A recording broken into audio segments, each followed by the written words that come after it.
जय हिंद। स्वागत है आप सभी का अनस्टॉपेबल जीएस क्लासेज में। आज के इस वीडियो में हम लोग समझेंगे हिमालय की चोटियों के बारे में। इसके पहले वाले वीडियो में मैं आप लोगों को हिमालय के उत्पत्ति के बारे में और इसको कितने भागों में बांटा गया है इसके बारे में बता दिए थे। तो हम लोग समझते हैं कि इसके पहले हम जो बताए हुए थे कि हिमालय जो है वो दो भागों से मिलकर बना हुआ है। एक को ट्रांस हिमालय कहते हैं और दूसरे को हिमालय के नाम से जाना जाता है। ट्रांस हिमालय में मुख्यतः 4 पर्वत श्रृंखलाएं पाई जाती हैं, जिन्हें काराकोरम श्रेणी, लद्दाख श्रेणी, जास्कर श्रेणी और पीर पंजाल श्रेणी के नाम से जाना जाता है। और जो हिमालय है इसमें 3 श्रृंखलाएं पाई जाती हैं, जिन्हें बृहद हिमालय, ऊपर से नीचे की ओर देखेंगे बृहद हिमालय, मध्य हिमालय या लघु हिमालय और लास्ट वाले को कहा जाता है शिवालिक हिमालय। तो जो बृहद हिमालय और ट्रांस हिमालय को जो अलग करने वाली पर्वत श्रृंखला है वो पीर पंजाल पर्वत श्रृंखला है। और पीर पंजाल जो पर्वत श्रृंखला है ये कुछ हिस्सा इसका बृहद हिमालय में पड़ता है और कुछ हिस्सा ट्रांस हिमालय में पड़ता है। ट्रांस हिमालय मतलब जो उस पार, ट्रांस मतलब पार होता है, यानी कि हिमालय के जो उस पार है उसे ट्रांस हिमालय कहा जाता है। और दूसरा है हिमालय। ट्रांस हिमालय और बृहद हिमालय बहुत ही की चोटियां जो है, इस पे जो पाई जाने वाली पर्वत चोटियां हैं ये बहुत ऊंची हैं, जिस वजह से यहाँ पे तापमान बहुत कम हो जाता है और किसी भी प्रकार की वनस्पति या जीव जंतु नहीं पाए जाते हैं यहाँ पे। बस इस क्षेत्र में जो कश्मीर का क्षेत्र है, कश्मीर के क्षेत्र में ही क्या होता है कि जो ट्रांस हिमालय है जो वो कश्मीर वाले क्षेत्र में ही कश्मीर और लद्दाख क्षेत्र में ही ये मतलब रह जाता है। और जो बृहद हिमालय है, मतलब जो हिमालय की तीनों श्रृंखलाएं हैं, बृहद हिमालय, मध्य हिमालय और शिवालिक हिमालय, इनका आगे तक विस्तार है अरुणाचल प्रदेश तक। तो बृहद हिमालय पे अब हम लोग आज समझेंगे कि चोटियों का क्रम क्या है और परीक्षा में प्रश्न किस प्रकार से बनता है। तो बृहद हिमालय पे बहुत ऊंची चोटियां हैं, जिसमें से उत्तराखंड में कुछ चोटियां पाई जाती हैं। उसको हम लोग पहले देखते हैं कि उत्तराखंड में कौन कौन सी चोटियां पाई जाती हैं। तो उत्तराखंड में आप लोग याद रखिएगा, हम यहाँ पे लिख रहे हैं छोटा बस एक अक्षर लिखेंगे। तो केदारनाथ, बद्रीनाथ, बंदरपूछ, गंगोत्री, यमुनोत्री, कामेत और नंदा देवी, ये उत्तराखंड में पाई जाने वाली ऊंची चोटियां हैं। तो केदारनाथ, बद्रीनाथ, बंदरपूछ, गंगोत्री, यमुनोत्री, नंदा देवी और कामेत, ये जो चोटियां हैं ये उत्तराखंड में पाई जाती हैं।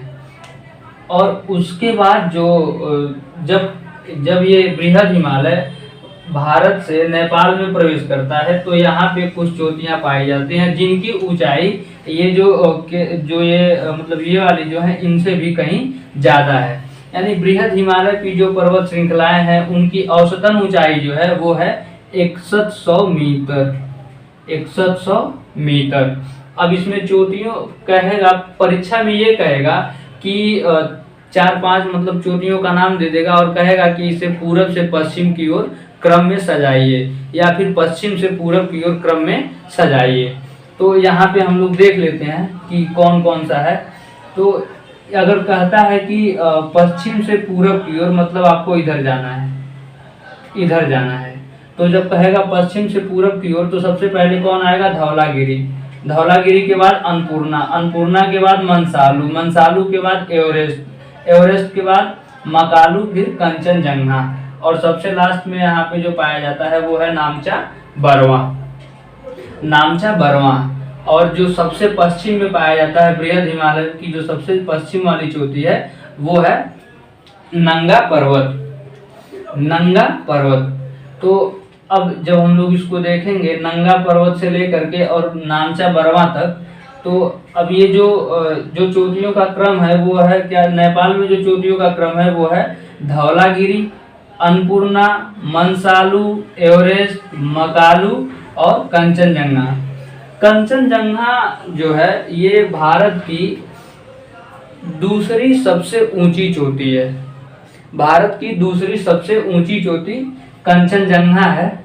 और भारत की जो मतलब सबसे ऊंची चोटी है वो है केतु। केतु को गार्डियन आश्विन के नाम से जाना जाता है। अभी केतु जो पड़ता है ये पूर्ण रूप से भारत में नहीं है, क्योंकि ये विवादित है। पीओके वाले क्षेत्र में पड़ता है केतु। केतु का कुछ भाग पीओके में है और कुछ भाग लद्दाख में पड़ता है, जिस वजह से ये विवादित है। तो अगर परीक्षा में इस प्रकार से प्रश्न आता है कि भारत की सबसे ऊंची चोटी कौन सी है और वहाँ पे कंचनजंगा का नाम नहीं है, तो वहाँ पे हम लोग मार देंगे केतु को। अगर केतु भी है और कंचनजंगा भी है, तब इस प्रकार से अगर प्रश्न कहता है कि भारत की सबसे ऊंची चोटी कौन सी है, तब हम लोगों को वहाँ पे मारना पड़ेगा कंचनजंगा, क्योंकि केतु जो है वो विवादित है और कंचनजंगा विवादित नहीं है। भारत में सबसे ऊंची चोटी कंचनजंगा ही है। लेकिन अगर कंचनजंगा ऑप्शन में नहीं है, केतु है, तो हम लोग केतु को मार देंगे, त्रिक वही सही हो जाएगा। अब एवरेस्ट जो है, एवरेस्ट की जो ऊंचाई है 8,800 अभी इस टाइम 50 मीटर हो गई है। 8,850 मीटर ये एवरेस्ट जिसे हम लोग माउंट एवरेस्ट के नाम से जानते हैं, उसकी ऊंचाई 8,850 मीटर हो गई है। और वैज्ञानिकों का ये कहना है कि अभी भी हिमालय मतलब बढ़ रहा है। हिमालय की ऊंचाई अभी भी बढ़ती चली जा रही है। तो अब यहाँ पे अब हम लोग चोटियों का क्रम तो देख लिए। अगर पश्चिम से पूरब की ओर कहा तो इस प्रकार से सजा देंगे, और पूरब से पश्चिम की ओर जब कहेगा तो हम लोग नामचा बरवा, कंचनजंगा, मकालू, एवरेस्ट, मनसालू, अन्नपूर्णा, धौलागिरी और नंदा देवी, कामेट, इस प्रकार से सीक्वेंस में रख लेंगे। अब हम लोग यहाँ पे बात करें कि हिमालय जो है वो 3 हिस्सों में बटा हुआ है। एक को कहा जाता है, ऊपर वाले को तो हम बता दिए बृहद हिमालय, बीच वाले को लघु या मध्य हिमालय और नीचे वाले को शिवालिक हिमालय के नाम से जाना जाता है। तो जो ये मतलब जो मध्य हिमालय है, बृहद हिमालय पे तो केवल व केवल बर्फ पाए जाते हैं, क्योंकि ऊंचाई जितना ज़्यादा बढ़ती हुई चली जाएगी तापमान उतना ज़्यादा घटता हुआ चला जाता है। और उसके बाद से ये जो बृहद हिमालय के जो चोटियां हैं, इनकी ऊंचाई इतना ज़्यादा है कि बारिश जो बादल उड़ते हैं ये भी इनको पार करके उस पार नहीं जा पाते हैं, जिस वजह से इनकी ऊंचाई, इन चोटियों की ऊंचाई बहुत ज़्यादा होने की वजह से इधर जो ट्रांस हिमालय का जो क्षेत्र पड़ता है, यहाँ पे कभी भी मतलब बिल्कुल ना के बराबर बारिश होती है। तो ये जो ट्रांस हिमालय का क्षेत्र, लद्दाख जो क्षेत्र पड़ता है, इसे हम लोग सफ़ेद रेगिस्तान के नाम से जाना जाता है। सफ़ेद रेगिस्तान मतलब बर्फ का रेगिस्तान है। यहाँ पे केवल व केवल बर्फ है, ग्लेशियर है।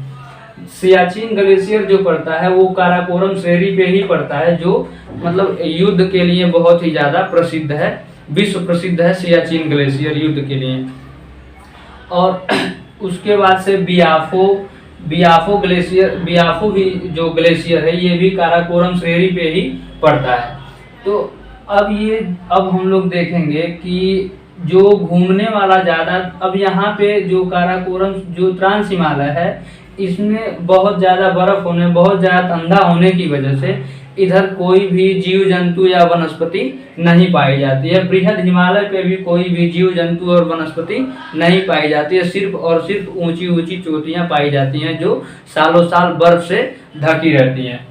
जब हम लोग मध्य हिमालय में आएंगे तो मध्य हिमालय में जो घूमने वाले स्थल, यहाँ पे तापमान बृहद हिमालय से कम होता है और शिवालिक हिमालय से ज़्यादा हो, मतलब शिवालिक जो ठंड जो होगी वो बृहद हिमालय से कम होगी और शिवालिक हिमालय से थोड़ा सा ज़्यादा होगी। तो यहाँ पे मौसम घूमने के लायक बहुत अच्छा होता है, जिस वजह से जो लघु हिमालय या मध्य हिमालय है, यहाँ पे बहुत ही ज़्यादा पर्यटन स्थल पाए जाते हैं। पर्यटन स्थल में अगर हम लोग देखें तो हिमाचल प्रदेश में जो है वो कुल्लू मनाली हो गया, कुल्लू मनाली और शिमला, फिर उसके बाद से उत्तराखंड में मसूरी, रानीखेत, देहरादून, इस और आगे की ओर पश्चिम बंगाल में जब हम लोग चले जाते हैं तो वहाँ पे दार्जिलिंग पाया जाता है। और इस पे बहुत ही मतलब अलग अलग जैव विविधता भी मध्य हिमालय पे पाई जाती है। और उसके बाद जो शिवालिक हिमालय है, ये हिमालय का बिल्कुल अभी नया रूप है, मतलब अभी हिमालय यहाँ पे बिल्कुल अभी बनना शुरू किया हुआ है। तो ये शिवालिक हिमालय का भी विस्तार बिल्कुल यहाँ शिवालिक हिमालय का भी जो विस्तार है वो कश्मीर से लेकर के और अरुणाचल प्रदेश तक है। तो हिमालय की जो तीन श्रेणी जो हिमालय की श्रेणियां हैं, इनका विस्तार कश्मीर से लेकर के और अरुणाचल प्रदेश तक है, लगभग 2500 किलोमीटर की लंबाई में। और जो इनकी पश्चिम में औसतन चौड़ाई है वो लगभग 400 किलोमीटर चौड़ा, पश्चिम में मतलब कश्मीर वाले क्षेत्र में लगभग 400 किलोमीटर, और पूरब में अरुणाचल प्रदेश में ये लगभग 250 किलोमीटर की चौड़ा क्षेत्र है इसका, हिमालय का। तो इस प्रकार से, और जब ये हिमालय जब अरुणाचल प्रदेश में पहुंचता है तो यहाँ पे ब्रह्मपुत्र नदी आती है बहते हुए, चाइना से बहते हुए आती है ब्रह्मपुत्र नदी। और जब ये अरुणाचल प्रदेश में प्रवेश करते हैं तो वहीं पे बनाता है एक ब्रह्मपुत्र गार्ज, और वहीं ये नामचा बर्मा पर्वत से क्या होता है, हिमालय नीचे की ओर यानी अरुणाचल प्रदेश, नागालैंड, मिजोरम होते हुए अंडमान निकोबार में चला जाता है। तो बृहद हिमालय का ही कुछ भाग अंडमान निकोबार में भी पाया जाता है। तो इस प्रकार से जो हिमालय के बारे में जो बताने वाली चीजें थी उसको हम बता दिए। अब जो अगला वाला वीडियो होगा उसमें हम बताएंगे कि जो पूर्वोत्तर भारत यानी कि ये वाला जो क्षेत्र है, सिक्किम हो गया, अरुणाचल प्रदेश, असम, मिजोरम, मेघालय, त्रिपुरा, इसमें जो पर्वत श्रृंखलाएं पाई जाती हैं, इसके बारे में हम लोग बात करेंगे अगले वीडियो में। तो वीडियो आप लोगों को अच्छा लगे तो चैनल को लाइक कीजिए, शेयर कीजिए और सब्सक्राइब कीजिए। अब मिलेंगे अगले में। जय हिंद।